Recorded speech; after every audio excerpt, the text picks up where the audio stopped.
beautiful friends, welcome back to my kitchen. My name is Anna from Anitas Delights, and today we are making a turtle cheesecake with a chocolate cookie and pecan crust. It has lots of caramel, has lots of chocolate. It's very indulgent, very delicious, and it's sure to be a hit during this holiday season. So let's get right into it.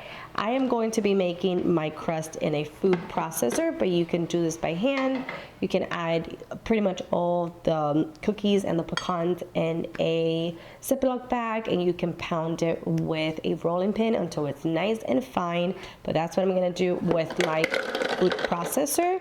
So here I have some chocolate cookies such as Oreos, and I am going to add in my half pecans, and now we are going to give this a pulse until it becomes very fine in texture. I'll show you exactly what it looks like once it gets there. Okay, so once you have something that looks like this, you know you are good to go. As you can see, it kind of resembles very fine sand. Transfer all of this mixture into the mixing bowl. Now we are going to add about half a cup of melted unsalted butter, and this is what's going to help bind the whole thing together. So we just want to give it a quick mix just until everything incorporates, and this already smells absolutely incredible. So once you have something that looks like wet sand and it's still going to be pretty crumbly and you might think it's not going to come together, trust me, it will. Now we transfer this into this about, I think, like a 9 or a 10 inch spring pan, and we are going to transfer all of our crust into our prepared pan that I have sprayed with some baking spray so nothing sticks. Grab a cup and you are going to press down firmly. I like to go up the sides just a tad bit.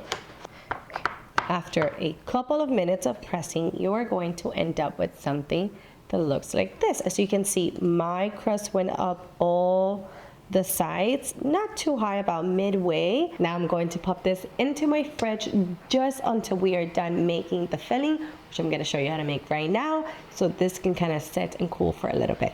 Our crust is in the fridge. Now it's time to make our cheesecake batter. So I have the same mixing bowl that I used to make the crust. No need to dirty any more dishes. The only thing I did do was make sure that nothing, like there were no crumbs in there, because I don't want any crumbs in my actual cheesecake batter. Now here I have some softened full fat room temperature butter. Not butter, cream cheese. I'm so used to using butter for everything. So you have cream cheese. This is not the time to skimp on anything. If you're gonna make the dessert, you better make it right because it's damn delicious.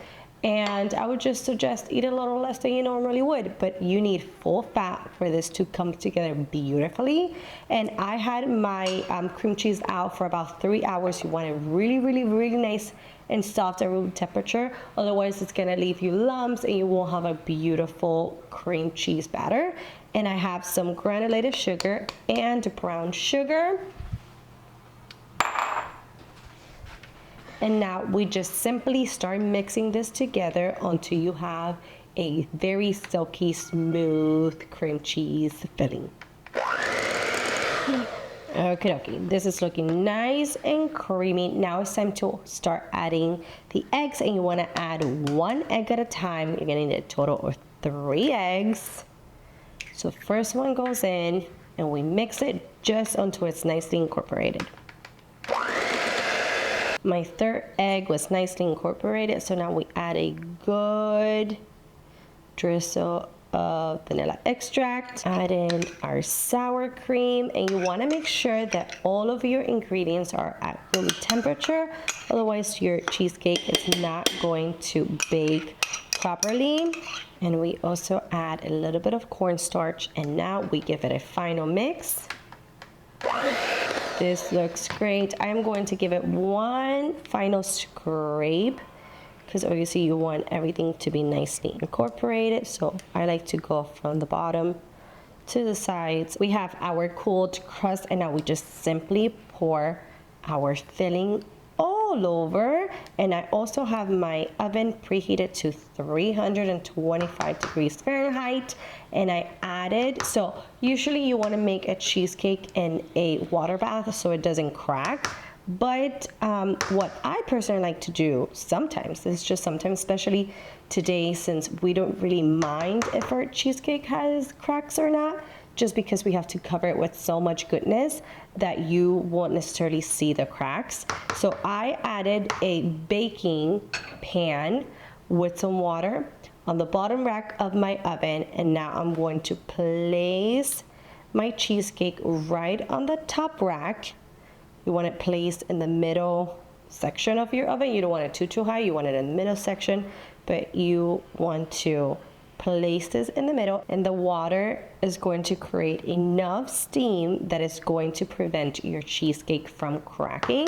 So it shouldn't really crack too much, and I'm just making it as even here as possible. Now this is going to go into my preheated oven for about 45 minutes, and after it's done baking, you are going to turn off your oven and you are going to open the oven door just a little smidge, and this has to cool in there completely. It's gonna take about, I would say, 2 hours. After the 2 hours, you're going to pop it in the fridge, and it's gonna be in the fridge overnight.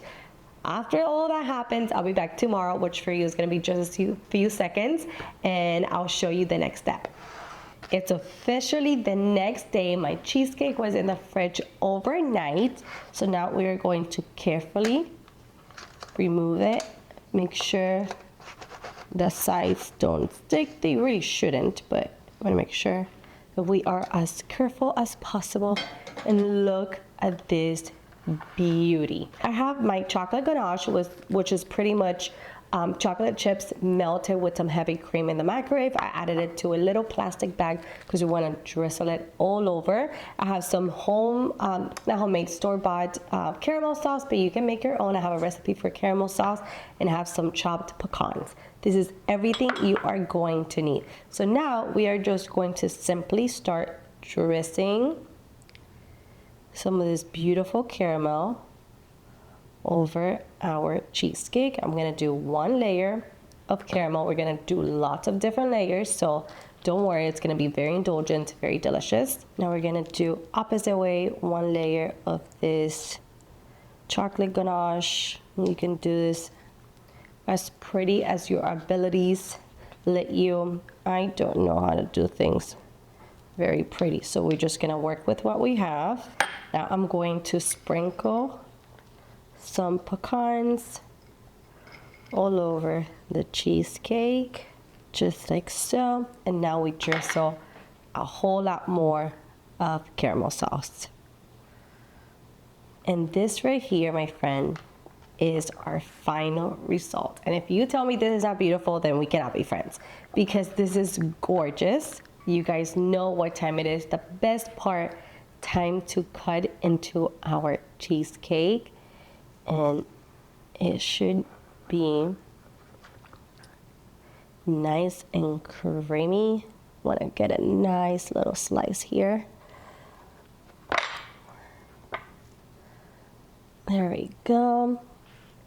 Very carefully, we're gonna go all the way in, lift it, and here is our beautiful cheesecake. Look how creamy and perfect this is.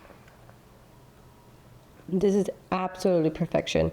It's so nicely balanced. You might think it will be too sweet, but the sour cream really brings like a tartiness to the cheesecake that makes it absolutely delicious. And then the chocolate and the pecans and the caramel.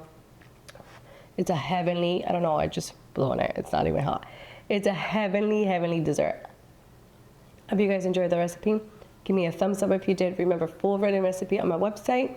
Don't forget to subscribe, and I'll see you in the next one. Bye-bye.